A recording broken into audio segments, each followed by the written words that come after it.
Hello and welcome to Zen Storytime. This is Myoshin Benjamin, and today I'm going to read An's Anger by Gail Silver. So An's Anger is a wonderful book that teaches us how to deal with our anger. I always learn a lot when I read this book, and I think you will too. An was in the living room, building a tower. The tallest tower he'd ever built. His grandfather was in the kitchen making dinner. An, grandfather called out, "Dinner is ready." An added a yellow block and smiled. The tower was almost as tall as he was. "Now the red one," An whispered, placing a red block on the very top. Grandfather came in from the kitchen. "What a wonderful tower!" "It's not done yet," An told him. "Come and sit down," Grandfather said. "You can play more after we eat." He set the plates on the table and returned to An, who was balancing a green block on top of the red one. "Put your blocks down now," said Grandfather. "Dinner is getting cold." An wanted to keep playing. He opened his mouth to speak, but his bottom lip quivered and the words wouldn't come. An's eyes filled with tears, and he started to cry. Grandfather tried to put his arm around An, but An pushed him away, knocking the tower over and sending the blocks flying. "Go away! I hate you!" An shouted. "You're upset," said Grandfather. "Please go to your room and sit with your anger. I'll come in when you're calm and able to talk." An ran to his room and leapt onto his bed. His cries grew so strong he could feel them all the way down in his belly. "How do I sit with my anger?" he wondered. "I'm so angry, angry, angry." "Finally," said a voice, "I was hoping you would notice me." An lifted his head and came face to face with a hairy red creature. "Who are you?" asked An, "and how did you get into my room?"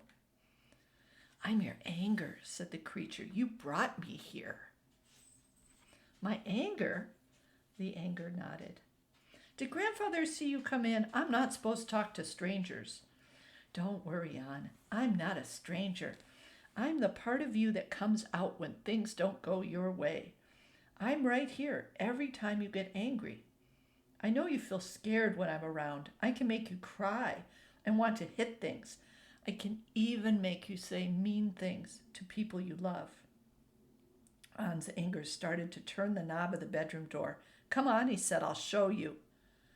An was tempted, but Grandfather had said to stay in the room. "Wait," An called. "Maybe we can do something in here." An's anger turned and extended his hairy hand. "I know just the thing," he said. An took his anger's hand, and together they danced all around the room. They raised their arms overhead and spun wide circles. They used their breath to make sounds like a strong howling wind. Ah! They got down on their knees and pounded the ground with their hands. It sounded like they were playing drums, and An liked that. Finally, they were exhausted and ready to be still. An in his anger sat together silently. They sat. They breathed in. They breathed out. And they sat some more.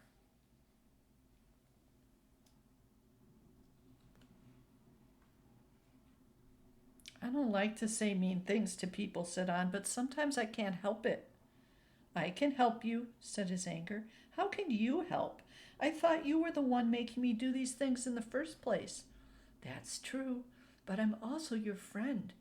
Whenever you feel angry, you should come and sit with me. After we spend some time together, you might feel better." "Spending time with you is kind of fun," An said. "Do you want to stay for dinner?" "I think I'll be gone before dinner," said his anger. "Are you sure?" asked An. "We're having ice cream for dessert." An's anger smiled and An smiled back. An was tired. He took a deep breath and let out a little sigh. And when he did, his anger became smaller. An and his anger continued to breathe together. With each in-breath, An's anger got a little bit smaller. And with each out-breath, An felt a little bit better.